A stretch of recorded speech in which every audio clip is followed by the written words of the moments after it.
여러분 모두가 성경 봉독자가 되셔서 정확하게 하나님의 말씀을 발음하시면서 우리 합독하며 읽겠습니다. 3절에서 6절까지 함께 읽습니다. 시작. 그는 멸시를 받아 사람들에게 버림 강고를 많이 겪었으며 질고를 아는 자라. 마치 사람들이 그에게서 얼굴을 가리는 것 같이 멸시를 당하였고 우리도 그를 귀히 여기지 아니하였도다. 그는 실로 우리의 질고를 지고 우리의 슬픔을 당하였거늘 우리는 생각하기를 그는 징벌을 받아 하나님께 맞으며 고난을 당한다 하였노라. 그가 찔림은 우리의 허물 때문이고 그가 상함은 우리의 죄악 때문이라. 그가 징계를 받음으로 우리는 평화를 누리고 그가 채찍에 맞음으로 우리는 나음을 받았도다. 우리는 다 양 같아서 그릇 행하여 각기 제 길로 갔거늘 우리의 모두의 죄악을 그에게 담당시키셨도다. 아멘. 아멘. 오늘 예수님의 고난에 참여하라 이렇게 제목을 정하고 말씀을 나누려고 합니다. 우리 말씀을 듣기 전에 짧은 영상 하나를 좀 보시고 말씀을 시작하려고 합니다. 뒤에 불을 좀 꺼주시고 십자가를 지고 가는 생활에 대한 영상입니다. 네.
짧은 영상이지만 우리에게 여러 가지를 돌아보게 하고 또 생각하게 하는 그런 영상이라고 생각합니다.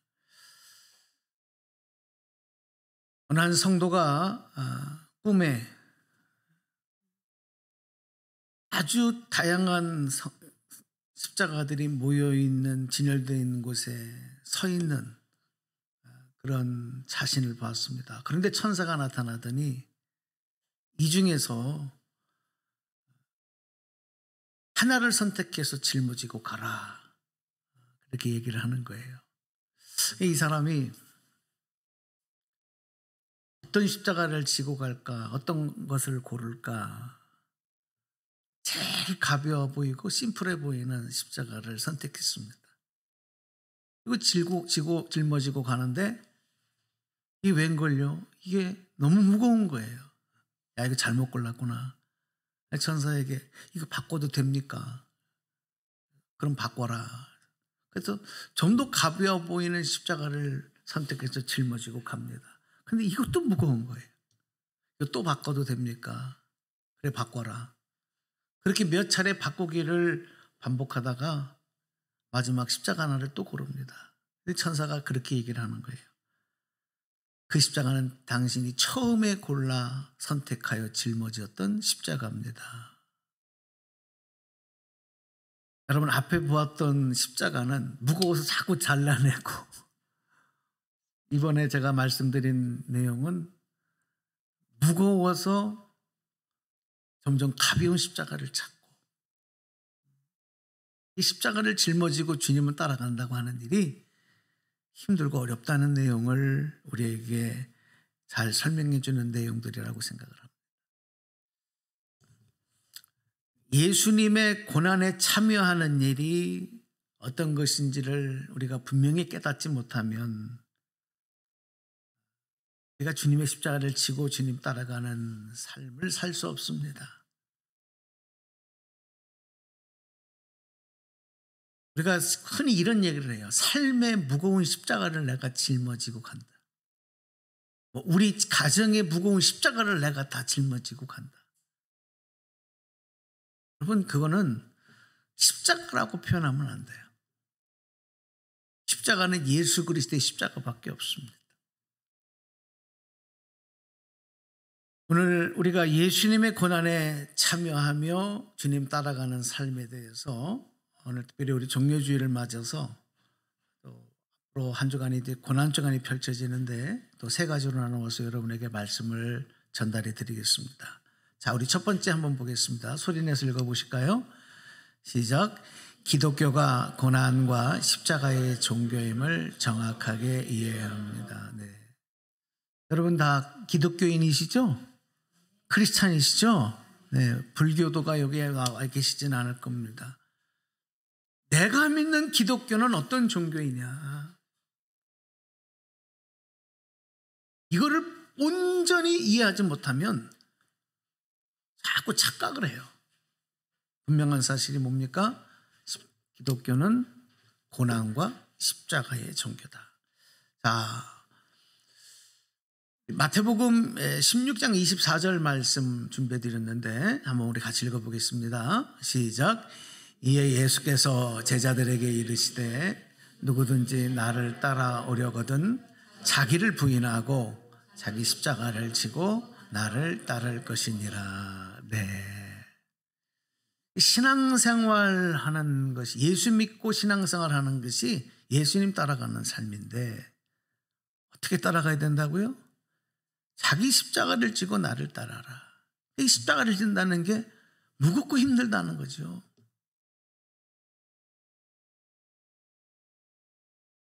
여러분, 우리가 분명히 기억하셔야 되는 것은 이 십자가는 기독교를 상징하는 심볼에 그치지 않습니다. 우리가 흔히 십자가를 바라봐야 된다, 바라봐야 된다 이렇게 얘기를 하는데 이 말씀을 들은 우리 성도님들은 거기에만 머물러요. 그냥 십자가를 바라만 보면 되는 거구나. 아니요. 십자가를 바라보라고 하는 것은 그 십자가가 우리에게 주는 진정한 그 의미를 깨닫고 그 다음에는 행동으로 옮기라는 것인데 그 행동은 뭐냐면 십자가를 지고 예수님을 따라가는 거예요. 근데 이게 무거운 부담이라는 거예요. 무거운 짐이라는 거예요. 쉽지 않은 거죠. 이렇게 얘기하면 또 아유 그래 그러면서 신앙생활 안 할래 그럴 수 있지만 그래도 어쩔 수 없어요. 여러분 신앙생활은 힘든 거예요. 부담스러운 거예요. 짐인 거예요. 그러니까 우리 현대인들은 얼마나 자기 이기주의고 편의주의적인 것을 좋아합니까? 모든 사람들이 다 그렇잖아요. 이제는 집에서 밥도 안 해 먹잖아요. 다 배달시키고 편의점에 가면 다 있고. 와, 저도 이번 주에 처음으로 그 컵밥이라는 걸 한번 제가 먹어봤어요. 그거 줬어요. 그래서 그거를 먹어봤는데 이야, 아내가 해주는 것보다 더 맛있어요. 얼마나 간단한지 몰라요. 그냥 다 쏟아붓고 전자레인지에다가 2, 3분만 돌리니까요. 그냥 뚝딱 뜨끈뜨끈한 밥이 되더라고. 맛있게. 그걸로 먹으니까 배도 얼마나 더 양이 많은지 별도 몰라요. 여러분 요즘에는 모든 게 다 편의주의죠. 부담스러운 거 싫어하고 무거운 거 싫어하고 점점 가벼워져. 쉬운 걸 좋아해. 그런데 신앙생활은 무겁고 힘든 걸음이다. 그런데 이 무거운 십자가가 하나님께 나가는 구원의 통로라는 겁니다. 이 십자가를 통하지 않고는 하나님께 갈 수 없다는 거예요. 이게 여러분 우리에게 참 고민이 되는 거예요. 좀 쉬운 길이 없나? 편안하게 들어갈 수 있는 문이 없나? 십자가는 큰 문이 아니라 좁은 문이야. 자기를 부인하지 않고는 들어갈 수 없는 좁은 문, 그게 십자가입니다. 내가 살아있고는 나를 주장하면서는 이 십자가를 통하여 들어갈 수가 없어요.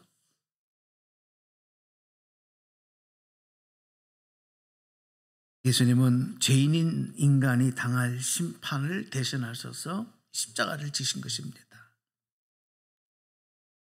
누차 반복해서 말씀드렸지만 십자가는 당시 로마에서는 가장 흉악한 죄인들을 처형하는 최고의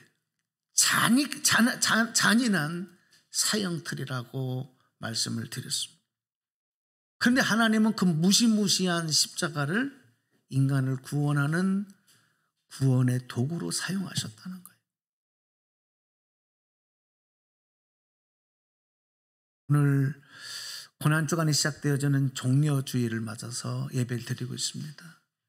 이 종려주일은 예수님께서 죄인들을 구원하시기 위해서 스스로 고난의 길로 들어오시는, 입성하시는, 예루살렘으로 들어오시는 것을 기념하는 주일입니다. 교회력은 예수님께서 예루살렘 성에 입성하신 다음 날부터 십자가에서 운명하시는 금요일, 그래서 그 금요일을 우리가 성금요일, 예수님이 운명하신 날, 그 성금요일까지를 고난주간으로 정하고 이 땅의 모든 교회와 그리스도인들을 향하여 이 기간 동안에는 예수님의 십자가를 나도 지고 가는 고백과 실천의 삶을 살아야 된다, 이렇게 강조하고 독려하고 있는 것입니다. 성경을 보면 종려주일의 유래가 되는 그 날에 어떤 일이 있었느냐, 어떤 일로 시작이 되었느냐를 잘 설명을 하고 있는데요. 예수님께서 예루살렘 성에 들어오시기 전에 두 제자를 보내시면서 한 번도 사람을 등에 태워보지 않는 어린 나귀를 예비해 놓으시고 거기 가서 그 나귀를 데리고 와라, 가지고 와라, 그렇게 얘기하십니다. 그리고 그 어린 나귀를 타시고 예루살렘 성에 입성 들어오시는 거예요. 그때에 당시 이 유대 사회는 시기가 유대인의 가장 큰 명절인 유월절을 앞에 놓고 각지에 있는 사람들이 예루살렘 성에 모여 들어와 있을 때, 그러니까 얼마나 많은 사람들이 북적북적했는지 모릅니다. 그런데 제자들과 그곳에 모여있던 사람들은 예수님이 어린 나귀를 타고 예루살렘 성에 들어왔을 때 나뭇가지를 꺾어서 길에다가 쫙 펼쳐놓습니다. 그리고 자기의 겉옷을 벗어서 그 길에다가 쫙 예수님이 오실 길을 만들어요.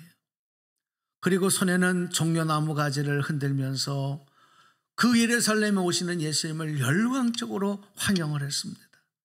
마치 왕의 입성을 환영하는 백성들처럼 호산나 호산나 다윗의 자손이요 찬송하리로다, 목소리를 높이면서 온 성이 떠들썩하도록 왕의 입성을 환영하듯 예수님의 예루살렘 성 입성을 이렇게 퍼포먼스를 열면서 환영했던 것입니다. 그 말씀이 마태복음 21장 8절 9절에 기록이 되고 있습니다. 우리 소리내서 읽어보시죠. 시작. 우리 무리의 대다수는 그들의 겉옷을 길에 펴고 다른 이들은 나뭇가지를 베어 길에 펴고 앞에서 가고 뒤에서 따르는 무리가 소리 높여 이르되 호산나 다윗이여 찬송하리로다, 주의 이름으로 오시는 이여 가장 높은 곳에서 호산나 하더라. 여러분, 우리는 지금 이렇게 글로 몇 자 읽어보고 말았지만 당시 예루살렘 성은 온 성이 소동하더라 그랬어요. 아주 난리가 났다는 거예요. 그러니까 이 모습을 바라보고 있던 한 바리새인이, 누가복음에서는 이런 말씀을 기록을 하고 있어요. 바리새인이 예수님께 와서 당신의 제자들을 좀 꾸짖으십시오. 지금 온 성이 이렇게 난리가 나게 이게 뭐 하는 짓입니까? 이렇게 막 항의를 했어요. 그때 예수님이 그 바리새인에게 그렇게 얘기를 합니다. 이 사람들이 잠잠하면 돌들이 소리를 지를 것이다. 이게 무슨 얘기입니까? 이 사람들이 이렇게 예루살렘 성에 입성하는 예수님을 환영하고 찬양하는 일이 당연한 일이라는 거예요. 마땅한 일이라는 것을 얘기하신 것입니다. 왜 그럴까요? 예수님이 지금 예루살렘 성에 오시는 것은 죄인들을 구원하시기 위하여 고난의 길로 지금 자청하여 들어오시는 거기 때문에, 그래서 나를 구원하기 위해 오시는 사람들은 그 예수님을 환영하고 찬양하는 일이 마땅한 일이다. 이런 내용들을 우리에게 지금 말씀해 주신 겁니다. 오늘 종료주일에 이렇게 함께 나와 예배하는 여러분들에게도 예수님께서 나를 위해서 고난의 길로 오셨다. 고난의 길을 향하여 돌아오신다. 그 예수님을 호산나 호산나 하면서 찬양하고 환영할 수 있는 저와 여러분이 되기를 간절히 소망합니다. 나를 위해 오신 예수님, 나를 위해 오시는 예수님, 그 예수님을 기쁨으로 맞이하자는 거죠. 그런데 이 환영 행사에서 우리가 꼭 주목할 장면, 꼭 주목해야 할 내용이 있어요. 이걸 잊어버리면 안 돼요. 그냥 이 환영 행사로 퍼포먼스로 끝나는 것이 아니라 이 예수님의 예루살렘 성 입성을 찬양하며 대대적으로 환영했던 이 장면, 그 사람들의 환영은 그것으로, 그날 그 시간으로 끝나버리고 말았다. 요 점을 우리가 주목해야 돼요. 일시적인 것이었다. 왜냐하면 성경을 보면 그 일이 끝난 이후로부터 예수님이 고난의 길을 향하여 한 발짝 한 발짝 행하시고 나갈 때에 예수님의 행적을 우리가 쭉 돌아다 보면 사람들은 그런 예수님을 외면하기 시작합니다. 외면하는 것만이 아니라 예수님을 등져버리고 예수님에게 예수님을 대적하는 원망과 분노의 마음이 표출되어지고, 그래서 예수님이 잡히셔서 빌라도 법정에서 재판을 받으실 때는 이 사람들이 그곳에 달려가서 예수님을 십자가에 매달아라, 예수를 십자가형에 처하라, 이렇게 외치는 무리로 변했다는 것입니다. 왜 이렇게 그들이 돌변했을까요? 왜 이런 일이 일어났을까요?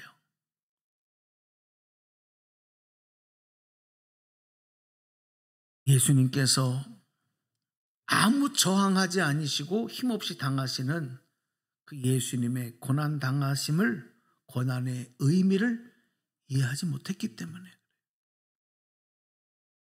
오늘 우리들도 예수님을 믿노라 하고 예배 자리에서 예배를 드리고 하나님을 믿노라고 하지만 그들처럼 예수님의 고난의 의미를 온전히 이해하지 못하면 우리에게도 똑같은 일이 일어난다는 겁니다.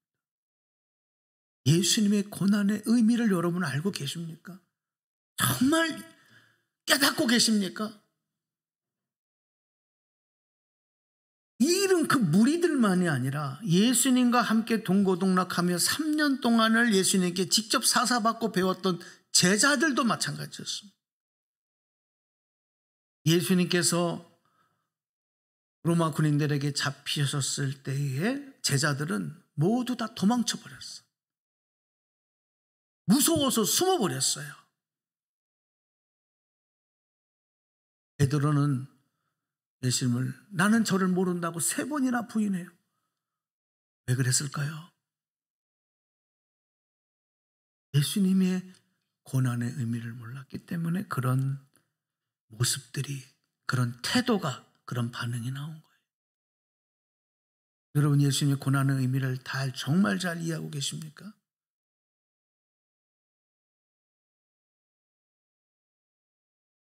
만약에 예수님의 고난의 의미를 내 몸에, 내 등에 짊어진 십자가로 그것을 지금 지고 가고 있지 않다면 오늘 우리가 종료주일 기쁨으로 예수님을 환영하는 예배를 드린다 할지라도 예수님이 십자가에서 죽어가고 고통받으실 때 그 예수님을 외면하게 된다는 거예요. 그리고 우리도 또한 제자들처럼 예수님을 떠나서 세상 속으로 숨어버리게 된다는 것입니다.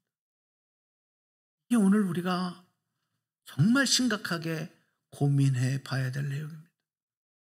저는 목회를 하면서 저는 우리 아버님 때부터 우리 할아버지 할머니 때부터 기독교 가정이고 기독교 신앙으로 어렸을 때부터 어머니 뱃속에서부터 교회를 다닌 사람이에요. 수많은 이 부활절의 고난주간의 일들을 그 행사들 이런 걸 다 보았어요. 뭐 부활절 때 칸타타를 하고 뭘 어떻게 하고 뭐 어떻게 하고 장식을 하고 제가 오래전에 미국 LA 갔을 때 딱 그때는요 종료주일 때였는데 그 당시에 로버트 슐러 목사님 목회하셨던 그 교회를 방문하게 됐는데 딱 그날 종료주일을 준비하는 그 모습을 교회에서 봤어요. 저는 기절하는 줄 알았습니다. 교회 안에서는 대공사가 일어났어요. 나 교회 내부 수리를 하나 그랬더니 그 설명하는 분이 아니래요. 종료주일을 준비하는 무대 장식을 하고 있대요. 근데 대대적인 공사예요. 예배실, 넓은 예배실 가운데에 큰 그 나무로다가 길을 짜는 거예요. 이게 도대체 뭐 하는 겁니까? 그랬더니 저 나무로 진짜 나귀가 예수님을 태우고 들어올 거래요. 와, 그런 퍼포먼스, 그런 일들이 교회에서 일어나더라. 야, 저 예배에 참석한 사람들은 얼마나 은혜를 받을까, 얼마나 놀랄까. 뭐 이런 생각도 해보고 그런 장면도 봤어요. 근데 오늘 설교를 준비하면서 아무리 그렇게 한들 진짜 예수님의 고난의 의미를 모른다면 곧 예수님을 등지고 세상 속으로 숨어버릴 사람들인데 무슨 의미가 있냐. 예수님의 고난의 의미를 모르고 아무리 화려하게 부활절에 우리가 잔치를 하고 부활절 칸타타를 하고 뭐 부활절 장식을 하고 아무리 그렇게 한들 진짜 그 부활의 기쁨에 참여하는 성도가 되느냐. 그래서 저는 오늘 이 말씀이 대단히 중요하다고 생각해요. 오늘 바라기는 여러분 예수님의 고난의 의미를 깨닫고 그 고난을 여러분의 몸에 채워가시면서 주님 고난에 동참하게 되기를 주님의 이름으로 축복합니다. 네, 두 번째 읽어보겠습니다. 자, 함께 읽어봐요. 시작. 희롱과 조롱당하신 예수님의 고난을 내 몸에 채워가야 합니다. 오늘 본문에 이사야 53장 3절에 이렇게 말씀하고 있습니다. 또 말씀 읽어보시죠. 시작. 그는 멸시를 받아 사람들에게 버림받았으며 강고를 많이 겪으셨으며 질고를 아는 자라. 마치 사람들이 그에게서 얼굴을 가리는 것 같이 멸시를 당하였고 우리도 그를 귀히 여기지 아니하였도다. 예루살렘 성에 입성하신 예수님은 매일매일 그 안에서 그 사람들을 만나시고 또 교회에 가서 교회를 새롭게 하시고 이렇게 여러 가지 행적을 밟아 가시다가 목요일 저녁에 제자들과 최후의 만찬이라고 부르는 식사를 나누시고 난 다음에 겟세마네 동산으로 올라가셔서 피가 땀방울로 바뀌시는 간절한 기도를 하십니다. 그리고 나서 믿고 사랑했던 제자 가룟 유다에게 이제 배신을 당하시고 체포당하십니다. 그리고 대제사장인 안나스와 가야바의 뜰에서 온갖 곤욕과 모욕을 당하셨습니다. 성경에 기록되어 있는 예수님의 희롱당하시고 조롱당하신 내용들을 종합적으로 보면 이런 내용이었습니다. 사람들은 예수님의 얼굴에 침을 뱉고 얼굴을 주먹으로 때리고 손바닥으로 예수님의 뺨을 때렸습니다. 예수님의 옷을 벗기고 예수님에게 붉은색 자주 빛나는 홍포를 입혔습니다. 이 붉은색 옷은 당시에 왕만 입을 수 있는 컬러입니다. 일반 사람은 입을 수 없는 거예요. 그런데 예수님에게 이 자주색 홍포를 입힌 것은 예수님을 조롱하기 위해서, 네가 유대인의 왕으로 불린다면서 하며 조롱하기 위하여 입힌 옷입니다. 그리고 왕이 쓰던 면류관을 흉내내서 가시나무로 엮어진 관을 예수님의 머리에 씌웠습니다. 네가 유대인의 왕이라면서 조롱하고 희롱하기 위하여 가시 면류관을 씌운 겁니다. 그리고 그런 예수님을 희롱하면서 유대인의 왕이여 평안할지어다 그러면서 예수님에게 침을 뱉고 예수님의 손에 오른손에 들려진 갈대를 빼앗아서 예수님을 머리를 치면서 조롱했다. 성경에 이렇게 기록을 하고 있습니다. 여러분, 우리는요 다른 사람에게 자존심 당하는 말 한마디만 들어도 피가 거꾸로 솟는, 부부끼리도요 부부싸움을 해도 상대방의 자존심은 건들면 안 돼. 자존심을 건들면요 여러분 뚜껑이 열립니다. 어린 자녀들을 혼내도 자존심은 건들면 안 돼. 그 자존심을 건드리면 아이도 부모에게 저항을 합니다. 강력하게 저항합니다. 그게 인간인 거예요. 예수님은 그 예수님의 자존감과 자존심이 땅에 떨어지는 희롱과 조롱을 당하시고 그걸 참아내고 계십니다. 뭘 위해서? 이것이 다 인간들이 지은 죄 때문에 그래서 예수님이 당하시는 거예요. 우리가 고난주간을 보내면서 이런 예수님 당하신 희롱과 고난 당하신 것을 기억하지 않고 내 몸에 채워가지 않는다면 예수님의 구원에 대한 것도 감격이 없고 예수님의 죽으심도 부활하심도 나와 큰 의미가 없는 것이 되는 거예요. 고난주간을 지나면서 여러분들 주님의 이 조롱당하시고 희롱당하시고 아파하시고 힘들어하셨던 그 고난을 여러분의 몸에 짊어지는 기회가 되기를 간절히 소망합니다. 그래야 십자가를 지고 주님 따라갈 수 있는 거예요. 마지막 세 번째 보겠습니다. 자, 시작. 예수님이 고난에 동참하며 십자가를 지고 십자가를 지고 주님 따라가시는 이사야 53장 4절 그는 실로 우리의 질고를 지고 우리의 슬픔을 당하였거늘 우리는 생각하기를 그는 징벌을 받아 하나님께 맞으며 고난을 당한다 하였노라. 네.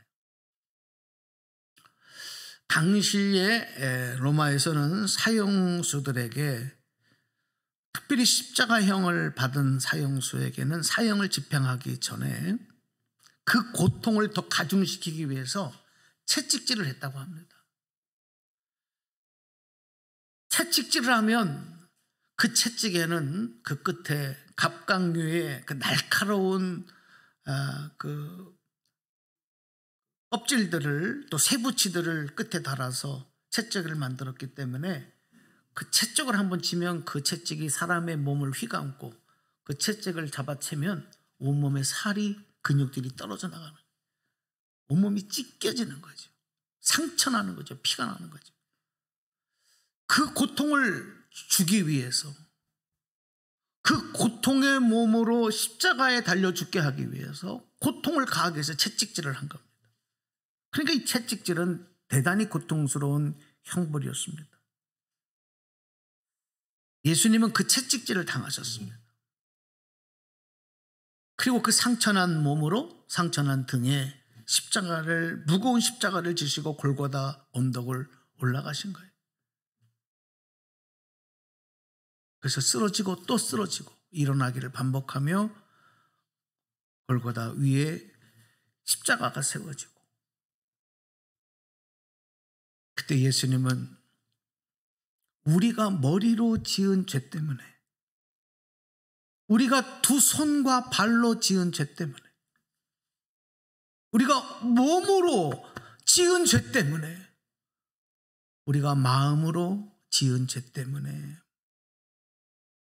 고통의 가시관을 머리에 쓰시고 온몸은 채찍에 맞아 찢어지시고 두 손과 발은 십자가에 못 박히신 겁니다. 그리고 옷벗김을 당하시고 그 많은 사람 앞에 조롱당하며 6시간 동안 고통당하시다가 죽으신 겁니다. 무엇 때문입니까? 내 죄 때문에. 모든 것을 주님이 대신 짊어지신 거예요. 이렇게 예수님이 인격적으로, 정신적으로, 몸으로 받으신 고난의 이유를 깨닫고 나야, 그것을 내 몸으로 받아들여야 내 마음에는 진심으로 회개하는 마음이 생기는 거예요. 우리의 심령은 회개하는 심령이 되는 거예요. 회개하라, 회개하라고 회개가 됩니까? 입술로는 얼마든지 주여 나는 죄인입니다, 용서해 주십시오, 이건 얼마든지 할 수 있어요. 진심으로 주님의 나를 위하여 고난당하신 의미를 깨닫고 그 고난을 내 몸에 짊어지면 회개가 터져 나오지 않을 사람이 없는 거예요. 그리고 그 회개를 통해서 주님은 우리를 다시 치료하시고 평화와 은혜로 채우시는 것을 경험하게 되는 것입니다. 할렐루야. 자, 우리 이사야 53장 5절을 이제 마지막으로 읽으실 것입니다. 같이 읽겠습니다. 시작. 그가 징계를 받음으로 우리는 나음을 받았다. 네.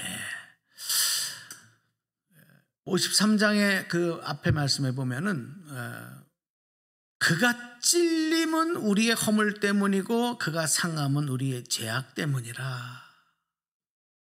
그리고 그가 징계를 받음으로 우리가 평화를 누리고, 이렇게 말씀이 되어 있어요. 예수님은 마지막에 그 날카로운 창이 예수님의 옆구리를 뚫고 지나가고 로마 병사가 그걸 마지막 예수님에게, 왜 예수님이 그렇게 찔리시고 찢기시고 고난당하셔야 됐을까요? 왜 온몸이 상하고 온몸에 물과 피가 빠져나가며 죽으셔야 했을까요? 우리의 죄악 때문이라. 그가 징계를 받음으로 우리는 무엇을 누리고? 평화를 누리고. 그가 채찍에 맞음으로 우리는 어떻게 됐다고요? 나음을 받았다. 여러분, 이것이 구원인 줄로 믿습니다. 이것이 죄사함인 줄로 믿습니다. 이것이 대속하신 은혜입니다. 이걸 여러분 아셔야 합니다. 오늘 말씀 맺겠습니다. 예수님이 이렇게 고난받으시고 십자가의 죽으심을 통해서 하나님과 죄인된 인간 사이를 가로막았던 죄악의 담이 무너졌습니다. 예수님의 고난당하심은 그 담을 허물어 뜨신 것인 거예요. 그리고 인간의 죄를 대속해 주신 거예요. 모든 인간들의 죄가 사해 줄 수 있도록 하나님이 은혜를 내려주셨습니다. 이제 우리는 그 십자가에 달리신 예수님 앞에 나와서 우리의 죄를 고백하기만 하면 그 은혜를 받을 수 있어요. 그래서 하나님께서 대속해 주신, 구속해 주신 그 은혜에 우리는 구원받기 위하여 나가야 되는 거예요. 회개함으로 나가요. 예수님의 고난을 내 몸에 받아들이고 예수님이 짊어지신 그 십자가를 나도 지고 주님 따라가는 실천의 삶이 우리 가운데 있어야 됩니다. 그래서 고난주간은 우리에게 있어서 은혜의 시간입니다. 주님의 부활의 영광에 참여하는 길입니다. 건강이 허락하시는 분들은 하루에 한 끼 정도는 금식하십시오. 그리고 일주일 동안 고난주간 특별 새벽 기도에 참석하셔서 기도하십시오. 직장 문제로 인해서, 건강의 문제로 그렇게 하실 수 없는 분들은 각자의 삶에서 여러분이 정하시고 하나님 앞에 꼭 기도하며 주님의 십자가의 고난을 묵상하는 시간을 가지십시오. 힘들더라도 이것이 십자가를 지고 한 걸음 한 걸음 주님을 따라가는 삶이다 생각을 하시고, 예수님의 고난이 십자가가 나와 상관없는 그런 삶을 위해서 동분서주하지 마십시오. 의미가 없습니다. 오늘 여러분들이 그렇게 한 주간을 보내시면서 우리 모두가 다 부활의 영광에 참여하시고, 또 성금요일 날 저녁에는 예수님 운명하신 날인데, 우리가 아는 지인이 세상을 떠나도 먼 길을 마다하지 않고 가서 우리가 또 그 죽음을 애도하고 옵니다. 내 사랑하는 예수님이 날 위해 죽으신 그날, 여러분 뭐 하겠습니까? 혹시라도 그날 무슨 술자리가 있다, 이건 여러분 그리스도인이 아니다, 여러분 계급장을 떼셔야 돼요. 그런 분들은 그런 거 안 됩니다. 주님 앞에 오셔서 성금요일 날 가급적이면 좀 우리가 검은색 계열의 옷을 입는 것도 좋습니다. 예의죠. 그래서 우리 함께 성금요일 날 예배를 드리면서 우리 같이 함께 주님의 죽으심에 동참하고 부활의 아침 영광스럽게 주님께 나아가는 은혜가 우리 모두에게 있었기를 주님의 이름으로 간절히 축원합니다. 축원합니다. 자, 우리 결단하는 마음으로 우리 십자가의 길, 우리 3절까지 가사가 있는데 얼마나 또 오늘 말씀하고 연관되는 가사들입니다. 함께 결단한 마음으로 찬송하고 기도하겠습니다.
말씀에 얹고 찬양합시다.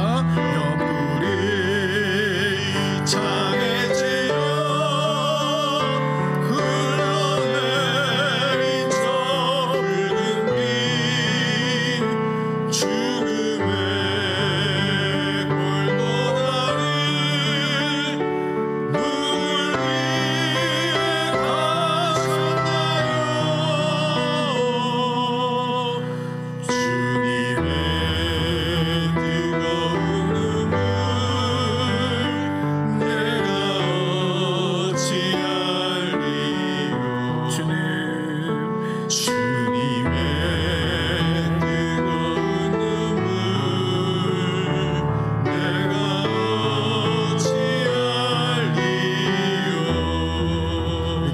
손 얹으신 채로 눈을 감습니다. 여러분, 우리가 매년 이맘때면 부활절을 앞에 놓고 고난주간을 맞습니다. 정말 예수님의 고난을 내가 온전히 이해하고, 아니 내 몸에 받아들이고 또 주님을 따라가고 있는지를 다시 한번 결단합니다. 나를 위해서 흘리신 예수님의 용서의 기도, 예수님의 땀방울, 예수님의 눈물을 잊지 않기를 원하면서 그 주님의 고난에 동참해야 그 무거운 십자가를 회피하지 않고 짊어지고 주님을 따라가야 부활의 영광에 이룰 수 있습니다. 그렇게 실천하기를 원합니다. 성령님 도와주십시오. 우리 잠시 결단하며 기도하시기 바랍니다. 기도하겠습니다.